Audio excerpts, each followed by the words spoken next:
कथा आज आप लोग श्रवण करें।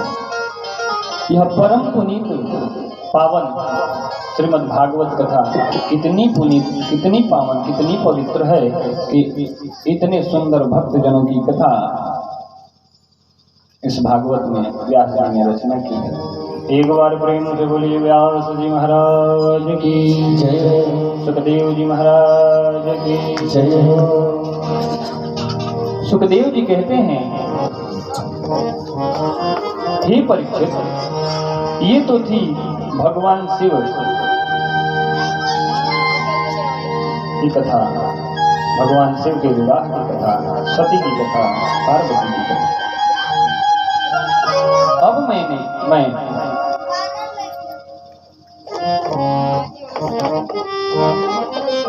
सृष्टि क्रम में के जो अग्रज हैं, जिन्होंने सृष्टि की रचना की है,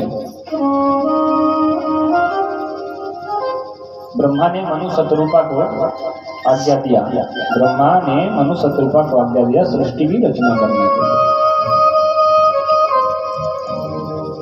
उन मनु शतरूपा की पुत्र और पुत्रियों के वंश की कथा को भी भगवान सुखदेव किसको सुनाते हैं? राजा परीक्षित को। प्रश्न करने का नियम रामचरितमानस में बताया गया है। अपने से बड़ों का प्रश्न के सामने प्रश्न कैसे किया जाता है। अगर कोई प्रश्न करता है, उसको डिस्टर्ब हो रहा है, अगर कोई प्रश्न कर देता है तो उसका पूर्ण रूपेण उत्तर देना उस महात्मा का, उस संत का उत्तरदायित्व हो जाता है। अगर वह संत है तो, अगर वह सद्गुरु है तो। कितने पुण्यवान राजा परीक्षित रूपी भक्त हैं, संत हैं। कितने पुण्यवान भगवान सुखदेव जी हैं कि परीक्षित के प्रश्न को इतने विस्तार से बता रहे हैं।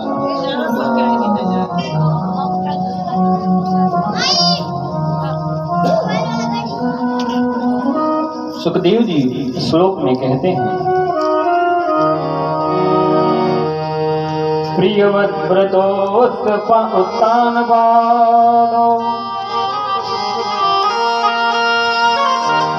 सतरूपा सुनो वासुदेवस्य कलया रक्षाया जगत। हे राजा परीक्षित, मनु महाराज के 2 पुत्र हुए हैं। प्रथम, ध्यान से सुनिएगा, मनु महाराज के 2 पुत्र हुए हैं। प्रथम प्रियव्रत व्रत और दूसरे उत्तानपाद।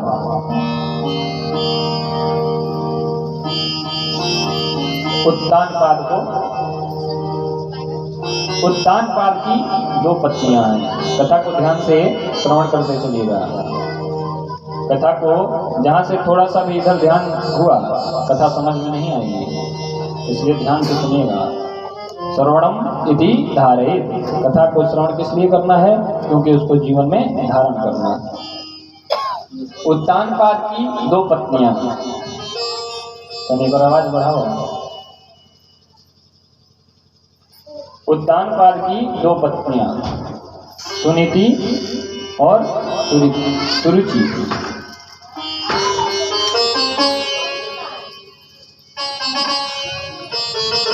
सुनीति और सुरुचि।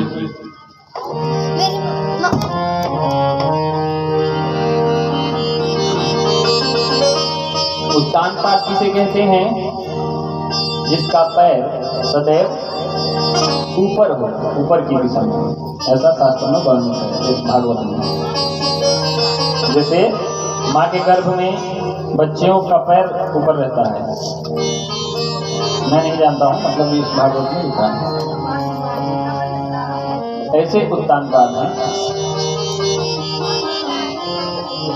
और सुनीति जो है उनकी प्रथम पत्नी, वो बुद्धि की साक्षात स्वरूपा है सुनीति। भागवत में श्लोक आया है सुनीति के बारे में, सुष्टु शास्त्रानुसारिणी नीति। जिसने नीति को शास्त्र के अनुसार अपने जीवन में धारण किया है वह सुनीति है। सुंदर नीति वाली, सुंदर बुद्धि वाली कौन है? सुनीति है। दूसरी जो है, ध्यान से सुनिएगा, दूसरी जो है पत्नी, उसका क्या नाम है? सुरुचि। इसके बारे में भागवत में बताया गया है, सुष्टु स्वेच्छा अनुसारिणी रुचिरी यस्याम। जो अपने रुचि के अनुसार अपना नियम खुद बनाती है। समझ में आ रहा है? सुनीति शास्त्रोक्त विधि से जीवन यापन करती है।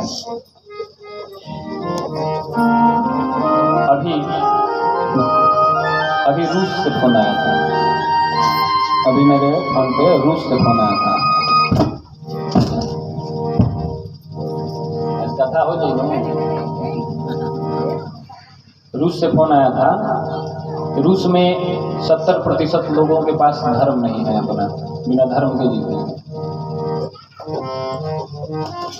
मेरे शिष्य वहाँ भी हैं और सौभाग्य ये है कि 25 से 30 लोग ऐसे हैं वहाँ पर जो कहते हैं कि महाराज जी आपके कारण, वो रशियन भाषा बोलते हैं, मुझे भी 8 प्रकार की भाषाएं आती हैं, रशियन भाषा बोलते हैं, तो वो अपनी भाषा में हमको बताते हैं कि हम लोगों के पास धर्म नहीं है।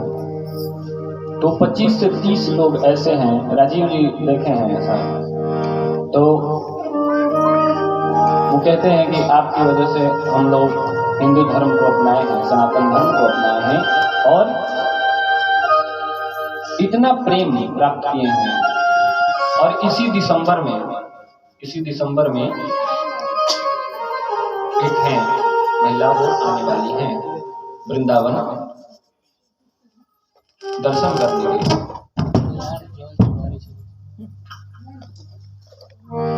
इस प्रकार से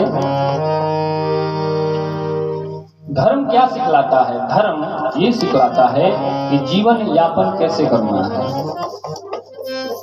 भारत की भूमि कितनी पवित्र है। पश्चिमी सभ्यता के लोग यहाँ आते हैं और यहाँ से धर्म लेकर जाते हैं, प्रेम लेकर जाते हैं। स्वामी विवेकानंद जब अमेरिका गए तो उन्होंने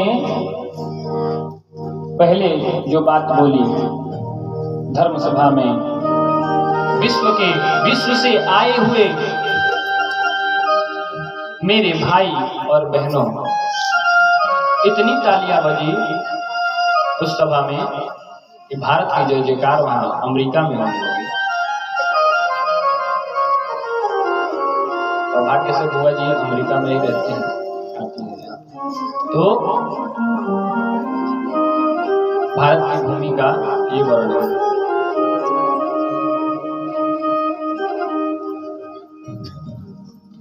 सुनीति जो बुद्धि से अपना जीवन यापन करती है, सुरुचि जो स्वेच्छा से अपना जीवन यापन करती है। देखिए अंतर, जो धर्म से विमुख होता है उसका जीवन कैसे चलता है और जो धर्म के सम्मुख रहता है उसका जीवन कैसे होता है। सुरुचि को शास्त्र से कोई मतलब नहीं है, वह अपने मन में ही रमण करती है।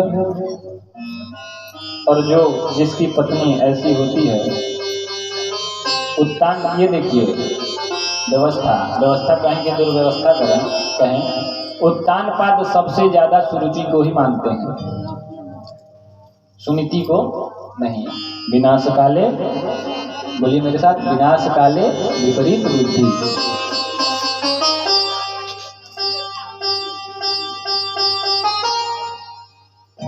कबीरदास कहते हैं,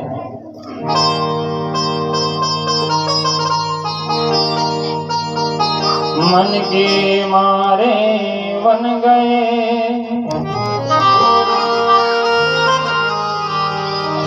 वन तज बस्ती मां, कह कबीर मन लालची ये कहूँ ठहरही ना। यह मन कैसा लालची है। कभी वन में जब परिवार से विमुख होता है तो वन में जाता है आध्यात्म का सहारा। आध्यात्म में जब वन में जाता है, जब वहां से मन भरता है, मन के मारे बन गए वनतज बस्ती मां, उसके बाद वह अपने परिवार या शहर में आता है। कहा चला ना मन हो जाकर जाते हैं, कहीं घूमे जाए तो मन करता है। फिर कह कबीर मन लालची, यह मन ऐसा लालची है एक जगह ठहरता नहीं है। मन को अगर, और संत की पहचान कैसी है, कैसे है आज जान लीजिए। यहाँ पर मेरी बहनें बैठी हैं, संत और महिला या स्त्री, माता बहनें। शास्त्र में बताया गया है, राजीव जी ध्यान से सुनिए, संत और स्त्री का चरित्र उसके नयन की स्थिरता बता देती है।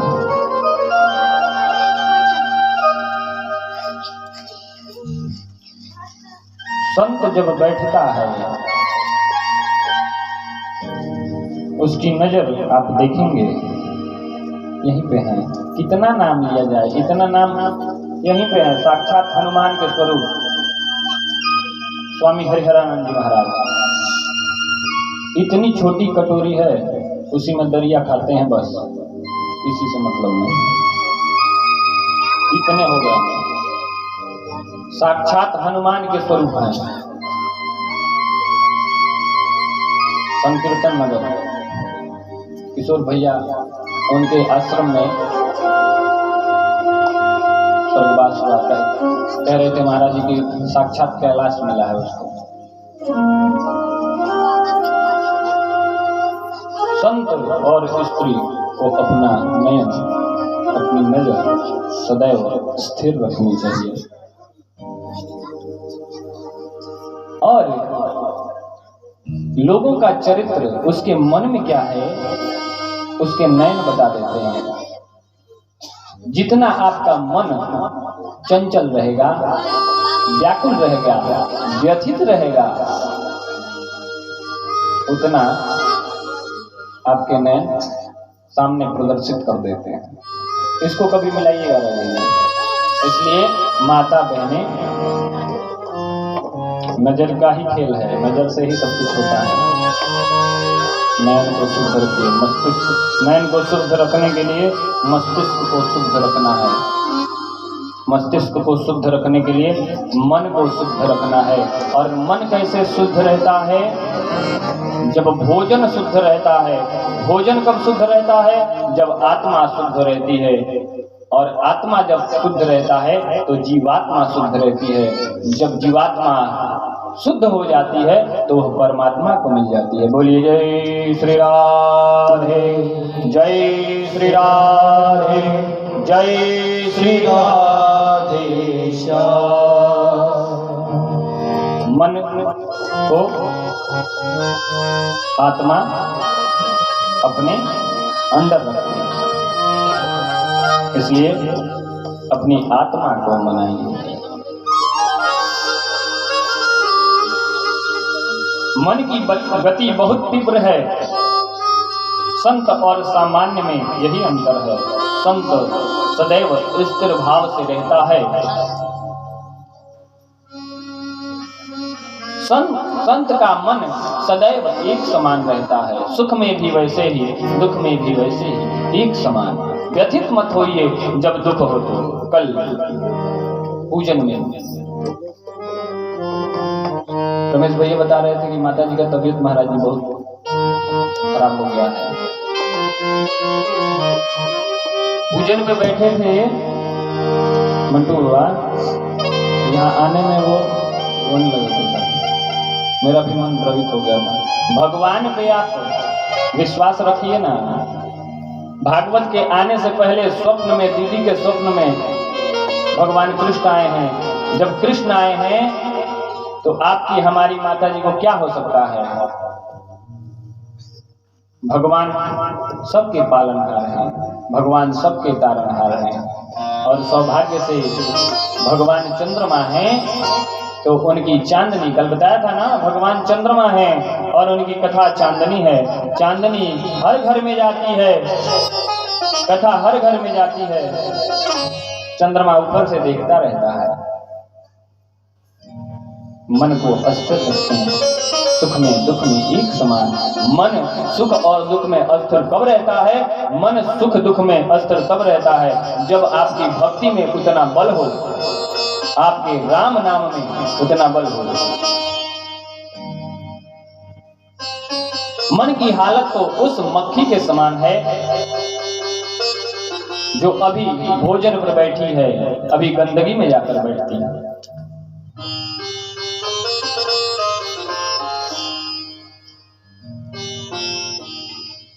मन को एकाग्र करने की शक्ति किसके पास है? तो कहा है मन को एकाग्र करने की शक्ति बस भक्ति के पास है। आज भी राजीव जी आप तो हैं,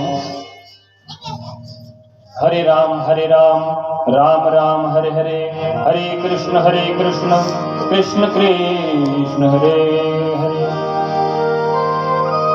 मैं भी तबला बजाता हूँ, नाल बजाता हूँ, जो भी है। कान में अगर चला जाए राम नाम, ये अखंड कान में जहाँ गया ये अब मैं रुक नहीं सकता हूँ। जहाँ हो रहा है वहाँ मैं जाऊंगा, निश्चित जाऊंगा। वो भक्ति है। रमः इति परमात्मा राम। तुलसीदास कहते हैं, रमेश भैया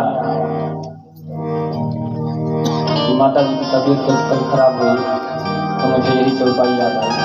मंगल भवन अमंगल हारी, मंगल भवन अमंगल हारी, मंगल भवन अमंगल हारी, मंगल भवन अमंगल हारी। सहित जय जपत पुरारे, उमा सहित जय जपत पुरारे। वही जो राम रचिया था, वही जो राम रचिया था, वही जो राम रचिया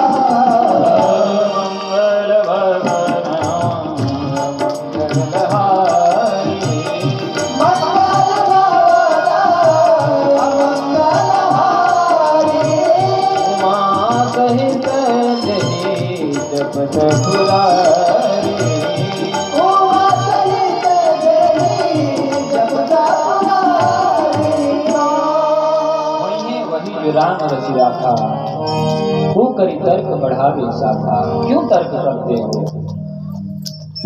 जो राम कहेंगे वही होगा, जो राम करते हैं वही होता है।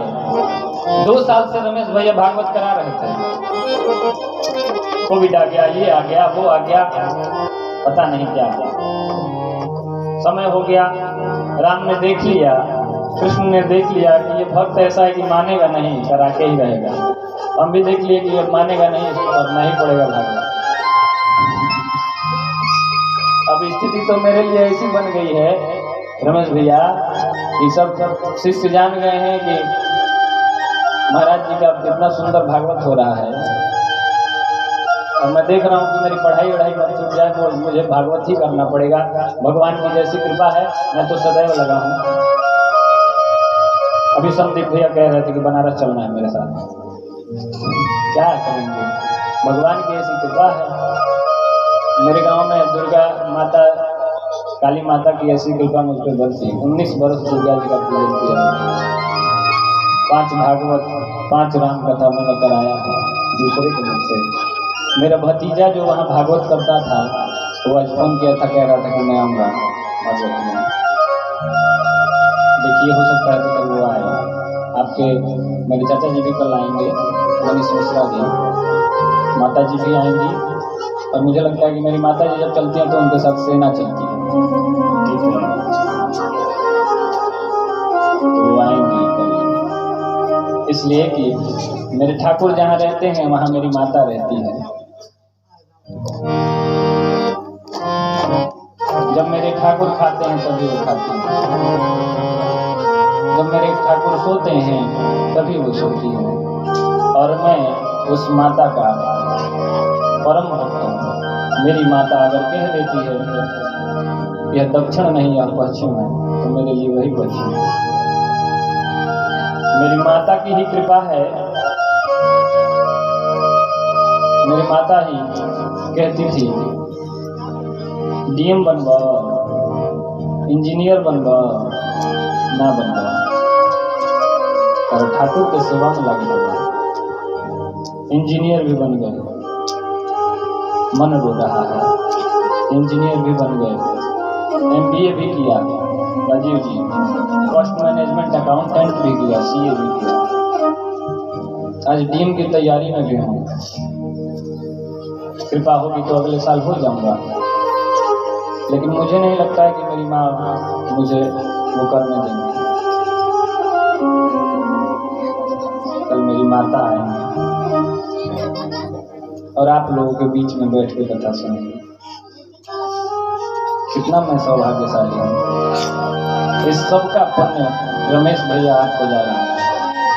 भगवान आपको और आपके परिवार को इतना बढ़ाए, इस गांव को इतना बढ़ाए, इस गांव के प्रत्येक नागरिक को इतना बढ़ाए, यह गांव कृत हो जाए। बोलिए जय श्री राधे, जय श्री राधे, जय श्री राधे श्याम। महाराज ध्रुव उत्तानपाद अपने